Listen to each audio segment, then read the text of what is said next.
রাওয়াহা নতুন বিয়ে করে বউ নিয়ে বাড়ি এসেছে। বউ তার স্বামীরে দেখে নাই, স্বামী তার বউরে দেখে নাই, একজন অন্যজনের সঙ্গে সাক্ষাৎ হয় নাই। কিন্তু আজকে আমরা বড় সৌভাগ্যবান, আলহামদুলিল্লাহ বলেন। বহনুর সাথে বউ দেখতে গেল, বউ দেখতে যে বিয়ের আগেই বইয়ের নাম্বার পেয়ে গেল। আর বহনুকে হোঁড়া দেখে নাম্বারটা লাও যাবে না। আমরা কত বড় সৌভাগ্যবান যে আমরা বিয়ের আগে বউ দেখতে পাই, বউ তো দেখতে পাই আবার বউয়ের মোবাইল নাম্বার পেয়ে যায় না গো। আজ থেকে 45-50 বছর পূর্বে ছেলে তার বাবার উপরে ডিপেন্ড করতো, ছেলে তার বড় ভাইয়ের উপরে ডিপেন্ড করতো, ছেলে তার দাদু চাচার উপরে ডিপেন্ড করতো। আমার বাপ যাহা দিবে তাহাই আমার মঙ্গল, মাশাআল্লাহ। কিন্তু আপনারা বলবেন তবে কি বিয়ের পূর্বে বউ দেখতে যেতে পারা যায় না নাকি? না না, আল্লাহ তার রাসূলের বিধি বিধানে রয়েছে ছেলেটা বিয়ের পূর্বে তার বউকে দেখে আসতে পারে, বা ছেলে যদি বলে দেয় তোমরাই গেলে আমার আলহামদুলিল্লাহ, সেটাও করতে পারে, এটাও করতে পারে। কিন্তু আজ থেকে 45-50 বছর পূর্বে ছেলে এটা ম্যাটার মনে করতো না, নিজে দেখতে যেত না, ভাই চাচাদেরকেই পাঠাতো, ভাই গপ। কিন্তু আজ থেকে 1400 বছর পূর্বে মক্কার মাটিতে নবীর জামানায় সেই আব্দুল্লাহ বিন রাওয়াহা বিয়ে করে বউ নিয়ে বাড়ি এলো। বিবি তার স্বামীকে দেখে নাই, স্বামী তার বিবিকে দেখে নাই, বউ তার স্বামীকে দেখে নাই, স্বামী তার বউকে দেখে নাই, এক অন্যের সাথে দেখা হয় নাই। সন্ধ্যা হলেই হবে তাদের সোহাগ রাত, সন্ধ্যা লাগলেই হবে তাদের ফুলসজ্জার রাত, সন্ধ্যায় হলেই তাদের হবে বাসর রাত। এই মুহূর্তে বৈকাল 4টা 4:30টার দিকে নবী আব্দুল্লাহর বাড়ির দরওয়াজাতে এসে, আব্দুল্লাহ লাব্বাইক ইয়া রাসূলুল্লাহ, আব্দুল্লাহ রে বাড়িতে আসো, তাড়াতাড়ি বাড়ি থেকে বেরিয়ে যাও। ভাই গো, আমার নবী রাহমাতুল লিল আলামিন, ইসলাম লা ইকরাহা ফিদ্দীন, इस्लाम कभी जबरदस्त नहीं है और इस्लाम कभी जबरदस्त नहीं हो सकता। भाई गो, আব্দুল্লাহ যদি একটু ইশারা তান নবীকে বলতেন, ইয়া রাসূলুল্লাহ, নবী গো আপনি জানেন কি জানেন না, আমি নতুন বিয়ে করে আজকে বউ নিয়ে এসেছি, আগামী কালকে জয়েন করলে কি চলবে না? এমন ছোট্ট একটি দরখাস্ত যদি আব্দুল্লাহ নবীর কাছে করতেন, আমার রাসূল একবারের মতো তারে দ্বিতীয়বার আর ডাকতেন না। কিন্তু না না, আব্দুল্লাহ বিন রাওয়াহা যখনই নবী এমন শব্দ ব্যবহার করে দিলেন, আব্দুল্লাহ রে তুমি তাড়াতাড়ি রেডি হয়ে তোমার সরঞ্জাম নিয়ে তুমি বাড়ি থেকে বেরিয়ে পড়ো, আমি রাসূল তোমারে কমান্ডারের দায়িত্ব দিয়েছি, আমি তোমারে সেনাপতির দায়িত্ব দিয়েছি, ওই মৌতার প্রান্তে তোমারে কমান্ডারের দায়িত্ব দিয়েছি। আব্দুল্লাহ বিন রাওয়াহা নবীর কথাটি শুনে 1 মিনিট লেট করলেন না, হাতে নিলেন ঢাল, হাতে নিলেন তরোয়াল, ব্যাগ ঝোলা পিঠে লটকে নিয়ে উল্টো পিঠ দিয়ে বাড়ি থেকে বেরিয়ে যাচ্ছে। তার সুন্দরী রমণী বিবি সাহেবা পিছন থেকে ডাক দিয়ে বলছে, আব্দুল্লাহ রে চলে যাচ্ছ যাও, বাধা দেব না, আমি নিজেকে বড় সৌভাগ্য নি যে আমি এক শহীদের বিবি হতে পারবো।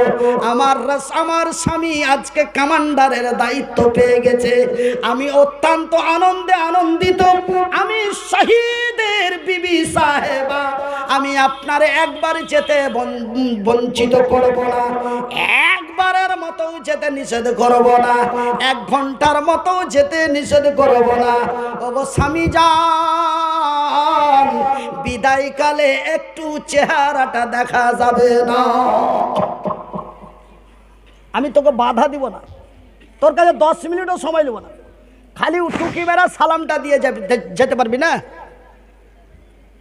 তোর মুখখান একটু দেখতুম, আর আমি আল্লাহর কাছে শুকরিয়া আদায় করতুম যে কি আমি শহীদের বিবি সাহেবা।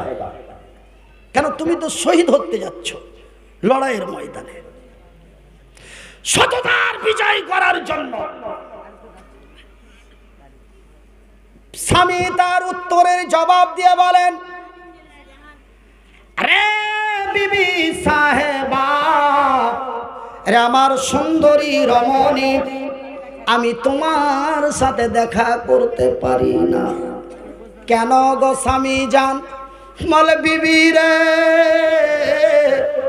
তোমার সাথে দেখা করতে যে যদি তোমার সুন্দরী রমণী টকটকে ঝলঝলে চকচকে চোখগুলি দেখে, মুখখানা দেখে, তোমার পাতলা পাতলা ঠোঁটগুলি দেখে যদি আমার মনে ভালোবাসা এসে যায়, যদি তোমার মুচকি হাসিতে প্রেমে পড়ে যায়, বিবি রে, যদি আমি তোর মহব্বতে পড়ে যাই, যদি তোমার ভালোবাসায় পড়ে যাই, আমি আব্দুল্লাহ যেতে পারবো না। আমার রাসূল আমারে খুঁজবে, আমার আব্দুল্লাহ কই, আমার আব্দুল্লাহ কই। না রে বিবি, না, আমি তোমার সাথে দেখা করতে পারি না।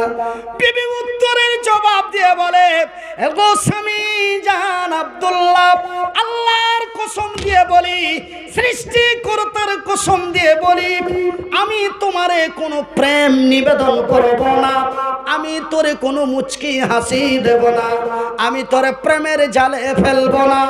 বিবি রে, ওগো স্বামী জান, আমি একটু তোমার চেহারাটা দেখতে চাই, যেন কাল কিয়ামতের দিন। কোন দিন? কোন দিন? আমার বিবি আমাকে বিদায় দেয় 2 দিনের জন্য। আমাকে যেমন কালকে বিদায় দিয়ে দিবে 16 তারিখের মতো,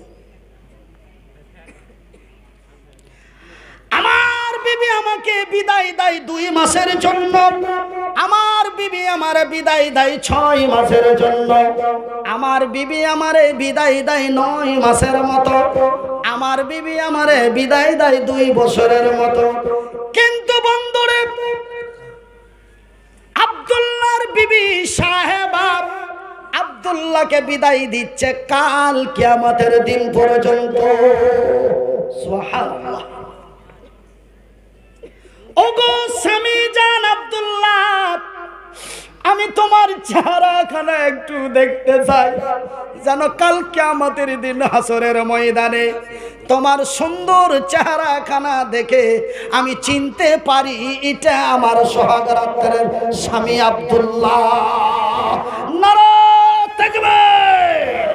এ জাগি জাগি জাগি রে মুসলমান, এ জাগি জাগি জাগি রে মুসলমান, এ চৌদিকে ফিরিয়ে দেখ তৌহিদি ফরমান।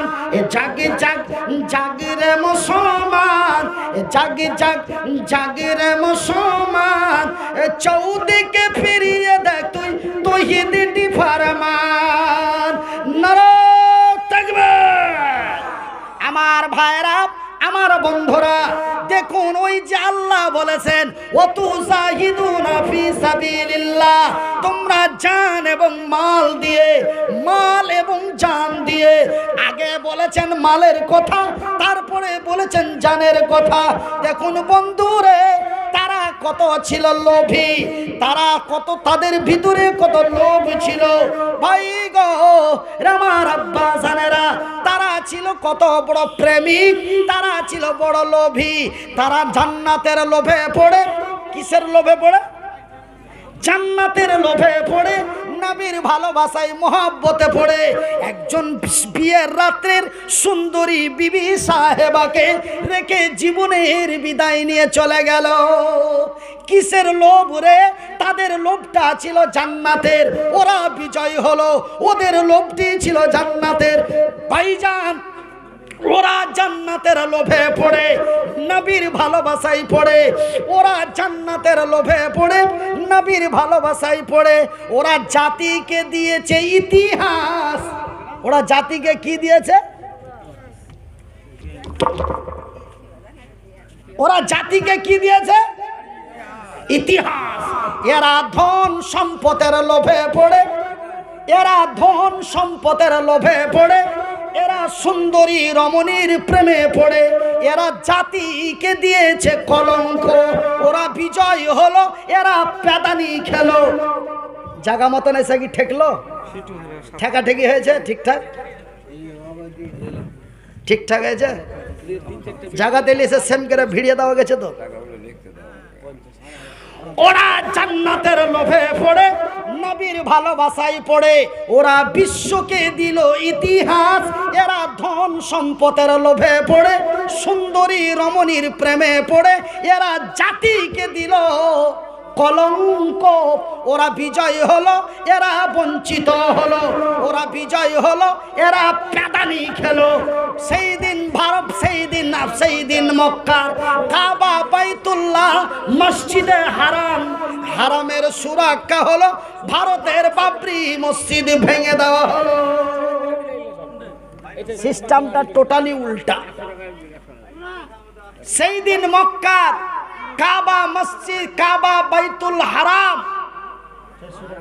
মসজিদে হারামের সুরক্ষা হলো। ভারতের ঐতিহাসিক মসজিদে বাবরিকে ভাঙা হলো। তার কারণ একটাই, আজকে আমরা ধন সম্পদের লোভে পড়ে সুন্দরী রমণীর মায়া জালে মহাব্বতে পড়ে আমরা নিজেকে নিজে বরবাদ এন্ড ভস্ম হয়ে গেছি। ওরা বিজয় হলো, এরা বঞ্চিত হলো। ওরা বিজয় হলো, এরা